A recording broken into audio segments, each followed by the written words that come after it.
Hello दोस्तों, आप सभी का एक्टिव एजुकेशन पॉइंट पे बहुत बहुत स्वागत है। आज की इस क्लास में हम क्लास 10th की थ्योरम 6.1 थेल्स थ्योरम के प्रूफ को समझेंगे, जो कि आपके आने वाले अपकमिंग बोर्ड एग्जाम्स में काफ़ी ज़्यादा इंपॉर्टेंट है।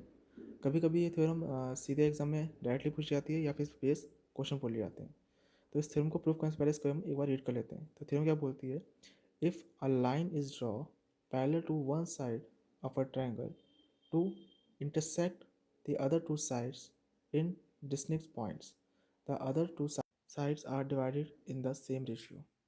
तो इस थ्योरम को प्रूव करने के लिए पहले हमें ट्रायंगल ड्रॉ करना पड़ेगा। चलिए हम एक ट्रायंगल ड्रॉ कर लेते हैं। जैसे कि हम ट्रायंगल ड्रॉ कर रहे हैं, ट्रायंगल ए बी सी, ठीक है। और जैसे इसमें ट्रायंगल में बोला गया है कि हमें एक ऐसी पैरेलल लाइन लेनी है जो कि इसकी एक साइड को के पैरेलल खींच जाएगी और दो साइड्स को इंटरसेक्ट करेगी। तो हमने पॉइंट ले लिए यहाँ पे डी और ई, जो कि साइड बी सी के पैरेलल है। सॉरी, पॉइंट डाल लेते हैं। हाँ, तो इस थ्योरम को प्रूफ करने के लिए अब हम क्या करेंगे, जो चीज़ें हमें गिवन है वो हम लिख लेते हैं यहाँ पे।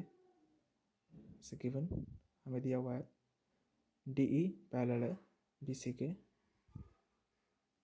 ठीक है दोस्तों। और अब लिखते हैं जो हमें प्रूफ करना है। टू प्रूव, जैसे कि थ्योरम में दिया गया है कि जो अदर टू साइड्स है वो सेम रेशियो में डिवाइड होती है, ठीक है। तो हम लिख लेते हैं ए डी अपॉन में डी बी और ए ई अपॉन में ई सी, डी बी इक्वल होगा ए सी ए ई अपॉन में ए सी के, इसी के। और उसको प्रूव करने के लिए अब हमें कुछ कंस्ट्रक्शंस भी करनी पड़ेंगे। चलिए हम कुछ कंस्ट्रक्शंस जैसे करेंगे। क्या करेंगे कंस्ट्रक्शंस? हाँ, पहले हमें क्या करना पड़ेगा यहाँ पे पॉइंट डी से एक परपेंडिकुलर खींचना पड़ेगा साइड ए सी पे, ठीक है। इसको हम नाम दे देते हैं एम, ठीक है। अब क्या करेंगे हम पॉइंट ई से एक परपेंडिकुलर खींचेंगे साइड ए बी पर, उसका नाम देते हैं हम एन। साथ साथ अब क्या करेंगे हम, ये जो लाइन देख रहे हैं मतलब जो पॉइंट देख रहे हैं डी सी और बी ई, इनको भी मैच कर देंगे, इनको भी ज्वाइन कर देंगे। तो लिख देते हैं join B E and C D. And हमने क्या किया, D M perpendicular on A C and E N perpendicular on A B, ठीक है। अब हमें क्या करना है, हमें एरिया ऑफ ट्रायंगल निकालना है। ट्रायंगल ए डी ई का एरिया निकालना है। तो वैसे आप ट्रायंगल एरिया ऑफ ट्रायंगल जानते ही होंगे। एरिया ऑफ ट्रायंगल होता है, एरिया ऑफ ट्रायंगल इक्वल होता है 1/2 बेस इंटू हाइट,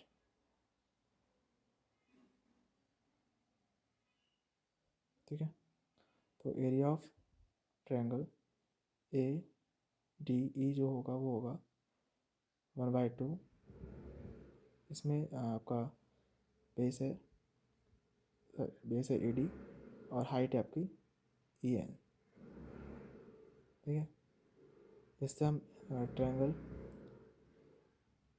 हम निकालेंगे, ट्रायंगल बी डी ई का एरिया भी निकालेंगे।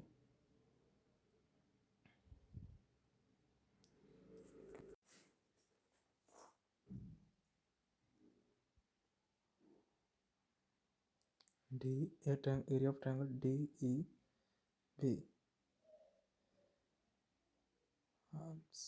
सॉरी यहाँ पे मैंने निकाला था एरिया बी डी ई का एरिया निकालना था, थोड़ा सी मिस्टेक हो गई, कोई दिक्कत नहीं। तो area of B D E जो होगा वो होगा 1/2 इंटू इसके लिए डी बी, इसका बेस हो गया। आप जानते हैं ये एक ऑब्टूस एंगल बनना है, तो उसका जो परपेंडिकुलर होगा वो इस ट्रायंगल के बाहर होगा, तो इसका परपेंडिकुलर क्या हो जाएगा, ई एन। तो हम लिख देते हैं ई एन। इसी तरह से हम निकालेंगे ए डी ई का, एक और एरिया निकल रहा है, देखिए आप देखिए ध्यान देंगे तो ए डी ई का एक एरिया और निकाल सकते हैं, इसका परपेंडिकुलर एक डी एम भी बनना है। तो area of A D E equal to 1/2 into A E into D M and area of triangle DEC equal to 1/2 area of DEC करीब निकालते हैं 1/2 इंटू DM इंटू में EC।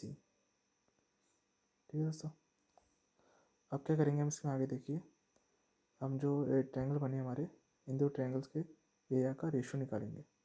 कौन कौन से एरिया का, तो देखिए लिखेंगे देयरफॉर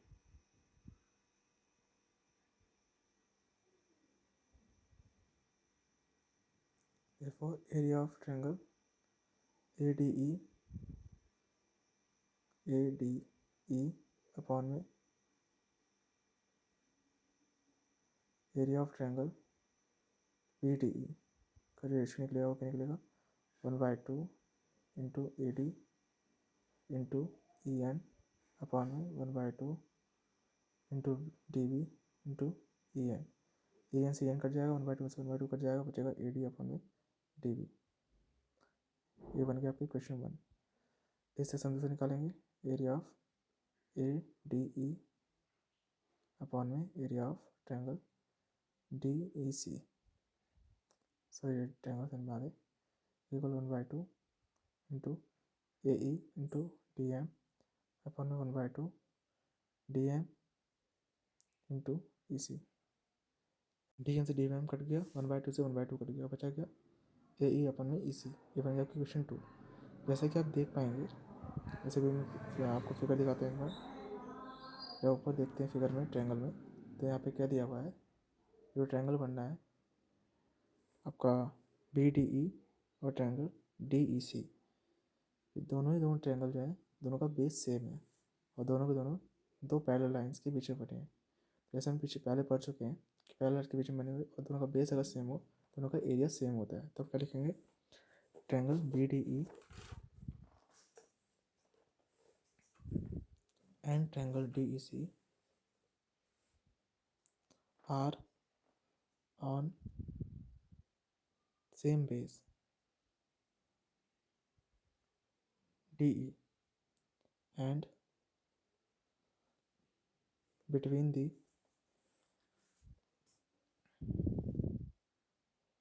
same parallel line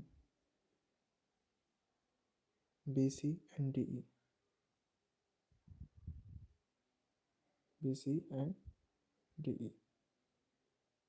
हम कह सकते हैं क्या कि area of BDE, area of triangle BDE equal होगा एरिया ऑफ DEC के, ट्रायंगल DEC के। ठीक है, और इक्वेशन बन गई आपकी, थर्ड इक्वेशन बन जाएगी। और अब क्या होगा, देन एक सेकेंड,